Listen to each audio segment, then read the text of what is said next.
everyone, myself Khyati Vyas from JMP English Medium Saraswati Group of Education.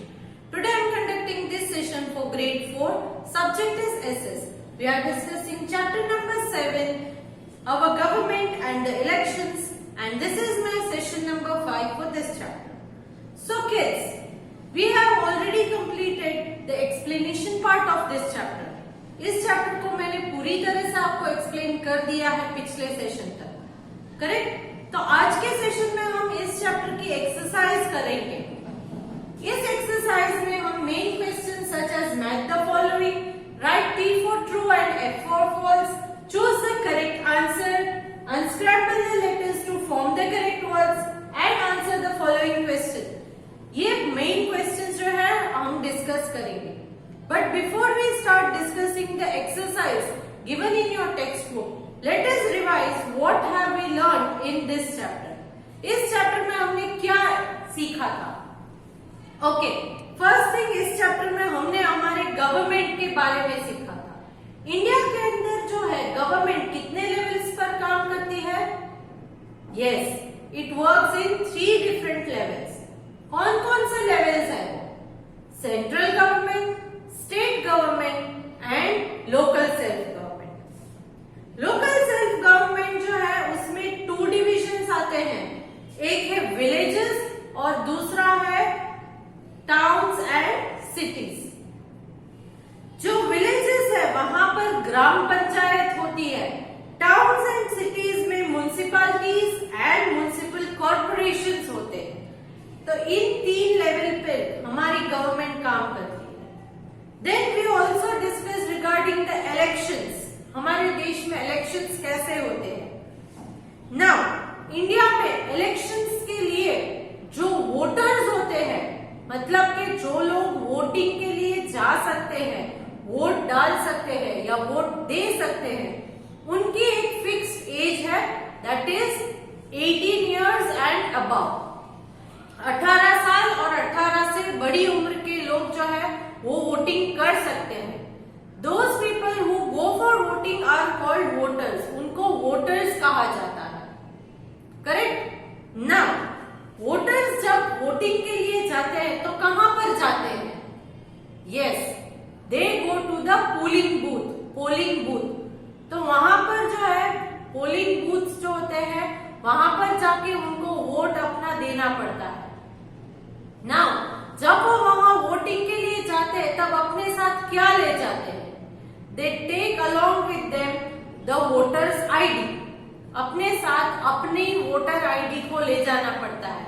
ID मतलब identity card. Now, इस voter ID में उस person का photograph होता है, उसका एड्रेस होता है, उसका नाम लिखा हुआ होता है, correct? Then next is election commission. Election commission क्या है? Election commission is a body which conducts elections in India. ये जो है इलेक्शन कमीशन, ये एक ऐसी बॉडी होती है, ऐसा ग्रुप ऑफ पीपल जो इंडिया में इलेक्शंस को कंडक्ट करते हैं। कैसे किया जाना है, उसकी प्लानिंग, कौन सी डेट्स पर होगा, किस तरह से पूरा करेंगे इलेक्शन, इसकी पूरी की पूरी प्लानिंग जो है इलेक्शन कमीशन करती है। Then is forming of government. Government कैसे बनती है? अब इस इलेक्शन के बाद जब वोट्स को काउंट किया जाता है, उन वोटिंग्स को जब काउंट करने के बाद जिस भी पार्टी को, यहाँ अलग अलग पार्टीज होती है, तो जिस भी पार्टी को ज्यादा वोट्स मिलते हैं वो बन जाती है रूलिंग पार्टी या वो जीत जाती है, और जिस पार्टी को कम वोट मिलते हैं वो बन जाती है ऑपोजिशन पार्टी। क्या बन जाती है? Opposition party. और वो जो है इलेक्शन हार जाती है और इसलिए ऑपोजिशन पार्टी बन जाती है। रूलिंग पार्टी अगर कोई गलत डिसीजन लेती है तो ऑपोजिशन वालों का ये राइट है कि वो उसके अगेंस्ट बोले। क्लियर? देन वोटिंग किस तरह से की जाती है? यस, पहले बैलेट पर की जाती थी, अब जो है ईवीएम्स के थ्रू की जाती है। ईवीएम क्या है? Electronic voting machine is EVM. यहाँ पर पार्टीज के नेम्स अलॉन्ग विद सिंबल दिए जाते हैं और उनके आगे एक बटन दिया जाता है। आपको अपना वोट कास्ट करने के लिए सिर्फ उस बटन को प्रेस करके रजिस्टर करना है। ओके, सो इस तरह से वोटिंग की जाती है इंडिया में। ये था इस चैप्टर का ब्रीफ। नाउ इस चैप्टर के मीनिंग्स है तो उनको एक बार देख लेते हैं। First one, defence. Defence means protecting against attack. कोई भी अटैक करे तो उसके अगेंस्ट हम खुद को जो प्रोटेक्ट करते हैं उसे हम कहेंगे defence. Next is finance, planning how to get, save and use money for the country. हमारे देश के लिए पैसे कैसे मिले, हमें ज्यादा से ज्यादा पैसे कैसे बचाए जाए एंड कैसे यूज किए जाए, इन सब की प्लानिंग जो की जाती है उसे हम कहते हैं फाइनेंस। Then council. काउंसिल किसे कहते हैं? A group of people who are chosen to work together. एक ऐसा ग्रुप पीपल का जिसको चूज करके एक साथ टीम बना के काम करने के लिए सौंपा जाए। And to make rules and decide things. वो उस टास्क के रिलेटेड रूल्स को बनाते हैं एंड चीजों को डिसाइड करते हैं। Next, dispute. डिस्प्यूट मीन्स अ डिसएग्रीमेंट बिटवीन टू पीपल और group.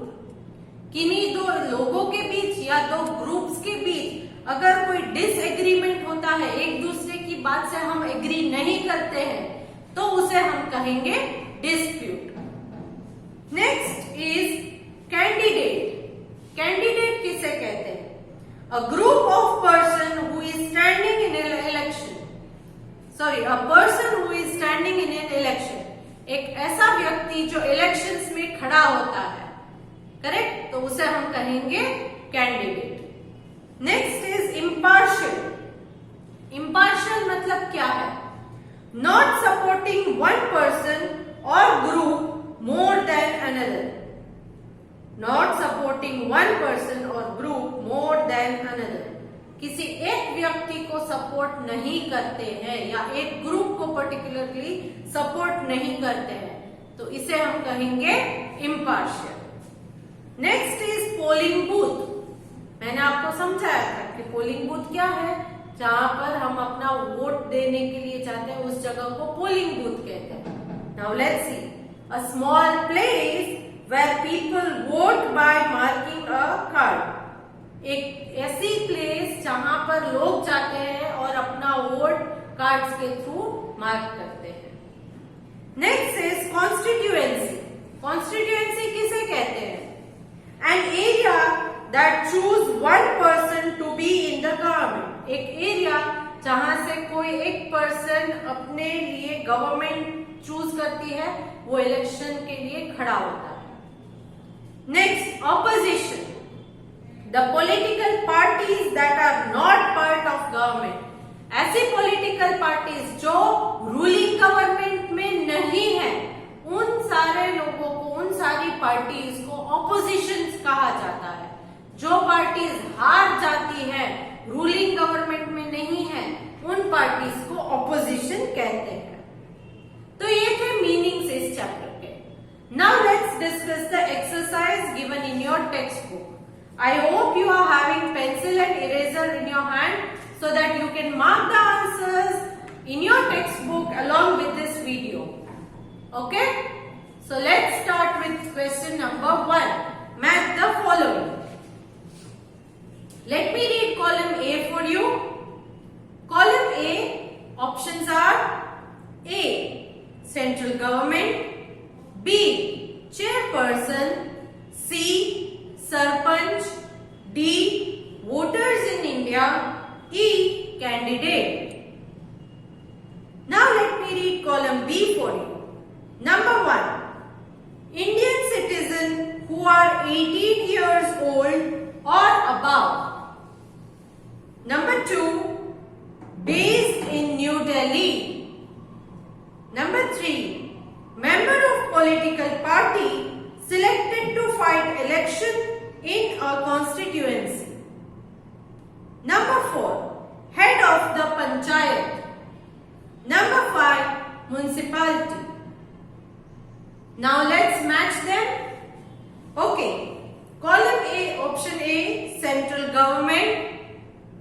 You will match it with column B, option number 2, based in New Delhi. Next, column A, option B, chairperson. You will match it with column B, option number 5, municipality. Next, column A, option C, sarpanch. You will match it with column B, option number 4, head of the panchayat. Next, column A, option D, voters in India. You will match it with column B, option number 1, Indian citizens who are 18 years old or above. Next, column A, option E, candidate. You will match it with column B, option number 3, member of political party selected to fight election in a constituency. Clear? Let's check if you are marked correctly or not. You will match A with number 2, B with number 5, C with number 4, D with number 1 and E with number 3. Done? Okay. Let's move on to next main question, that is write T for true and F for false. Correct statement है तो true that is T लिखोगे, गलत statement है तो false that is F लिखोगे. Okay, let's start that. A, there are 5 levels of government in India. Is it true?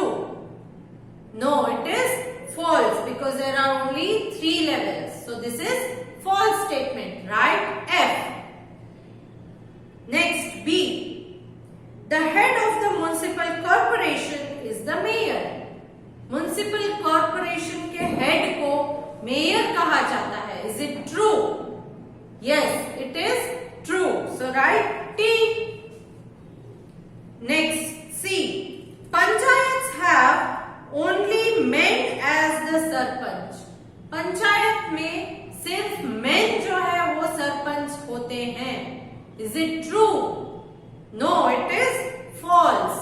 Ladies भी, women भी सरपंच हो सकती है. So this is false. Write F. Next, D. Elected candidates do not have the work after the elections. Elected candidates elections के बाद उनको कोई भी काम नहीं होता है. Is it true? No, it is false. So write F. Next, E. The voter identity card carries a photograph of the person. Voters identity card के अंदर उस person की फोटोग्राफ भी होती है. Is it true? Yes, it is true. So write T. Okay, now let's check if you have marked all the answers correctly or not. A, it's false. B, true. C, it's false. D, false. E, true. Next, choose the correct answer. यहाँ पर कुछ questions दिए गए हैं जिनके answers options के form में है. जो करेक्ट ऑप्शन है उस पर आपको टिक मार्क करना है. Clear? Let's start. A. Who chooses the leaders to run the government in India? India में गवर्नमेंट को रन करने के लिए लीडर्स का चुनाव कौन करते हैं? Options are number 1 the rich people, number 2 the villagers, number 3 those who live in cities, number 4 all of these. Answer is number 4 all of these. सारे लोग मिलकर ही अपना लीडर सिलेक्ट करते हैं या इलेक्ट करते हैं. Next, B. The government that deals with matter of national importance is the dash. कौन सी गवर्नमेंट? हमारे इंडिया में 3 लेवल पर गवर्नमेंट काम करती है, तो इन 3 लेवल में से कौन सी गवर्नमेंट है जो नेशनल इंपॉर्टेंस के मैटर के बारे में डिस्कस करती है? Options are number 1 central government, number 2 local government, number 3 state government, number 4 panchayat. Answer is number 1 central government. Next C, the word panchayat means council of dash. Panchayat means कितने लोगों की काउंसिल होती है? Options are number 1 6, number 2 15, number 3 5, number 4 2. Correct answer is option number 3 5. Next D, to conduct elections the country is divided into smaller areas called dash. Elections के लिए पूरे country को छोटे छोटे एरियाज में डिवाइड किया जाता है. इन एरियाज को क्या कहा जाता है? Options are number 1 state, number 2 booths, number 3 parties, number 4 constituency. Correct answer is number 4 constituency. Next E, the political party which does not win an election form this. ऐसी पॉलिटिकल पार्टी जो election में win नहीं होती है तो वो क्या बनती है? Options are number 1 opposition, number 2 government, number 3 constituency, number 4 commission. Correct answer is number 1 opposition. Okay, now let's check if you have marked all the answers correctly or not. A, right answer is option number 4. B, right answer is option number 1. C, right answer is option number 3. D, right answer is option number 4. And E, correct answer is option number 1. Now let's move on to the next main question, that is unscramble the letters to form the correct words. So यहाँ पर उन्होंने कुछ statement दी है, उन statement के answer जो है वो आपको जम्बल्ड लेटर्स में दिए हैं. इनको अरेंज करना है लेटर्स को और करेक्ट आंसर क्या है वो आइडेंटिफाई करना है. Okay, so let's start doing that now. A, leaders are elected through this process. Leaders को इस प्रोसेस के थ्रू इलेक्ट किया जाता है. कौन सी प्रोसेस है? Answer is voting. वोटिंग करके इलेक्शंस किए जाते हैं. Next B, people who elect their leaders. ऐसे लोग जो इलेक्ट करते हैं अपने लीडर्स को, उन लोगों को क्या कहा जाता है? Answer is voters. Number C, minimum age for voting in India. India में वोटिंग के लिए मिनिमम एज कितनी होनी चाहिए? कम से कम. मिनिमम मतलब कम से कम. Answer is 18. Next D, responsible for conducting elections. Elections को कंडक्ट करने में कौन सबसे ज्यादा रेस्पॉन्सिबिलिटी लेता है? किसकी रेस्पॉन्सिबिलिटी है ये इलेक्शंस को कंडक्ट करना? Answer is election commission. Election commission. Next E, voters go to this place to vote. Voters जो है वो वोट करने के लिए यहां पर जाते हैं. कहां? Yes, answer is polling booth. Polling booth. Now let's check if your answers are correct. A, answer is voting. B, answer is voters. C, answer is 18. D, answer is election commission. And E, answer is polling booth. Now let's move on to the next main question, that is answer the following questions. Now you can keep your pencils down and listen to the explanation carefully. Question A. What is the meaning of local self-government? Answer is, local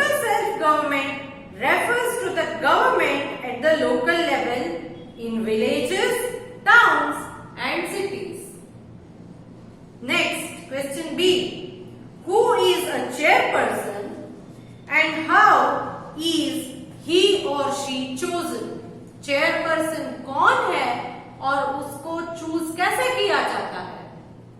answer is in towns and cities the local government bodies are called municipalities. Towns और cities में municipalities कहा जाता है local self government bodies को। And municipal corporation, municipalities और municipal corporation होती है towns and cities में। The head of municipality is the chairperson. अब ये लोकल सेल्फ गवर्नमेंट जो है उसमें टाउन्स एंड सिटीज में म्युनिसिपैलिटी और म्युनिसिपल कॉर्पोरेशन होती है। म्युनिसिपैलिटी की जो हेड है उसे चेयरपर्सन कहा जाता है। People in town who are 18 years of age and above elect the chairperson। उस टाउन में रहने वाले जो लोग होते हैं, कॉमन पीपल होते हैं, जो 18 years या 18 years की ऊपर के उम्र के होते हैं, वो लोग अपना चेयरपर्सन इलेक्ट करते हैं। Next question C, what is an EVM? EVM क्या है? EVM stands for electronic voting machine. Next question D, what is a constituency? Constituency किसे कहते हैं? Answer, a constituency is the division of the country into smaller areas for the purpose of voting. Country को छोटे छोटे areas में divide किया जाता है वोटिंग के लिए या इलेक्शंस के लिए। इन छोटे छोटे एरियाज को कॉन्स्टिट्यूएंसी कहा जाता है। Next question E, why is it important to vote? Vote करना क्यों जरूरी है?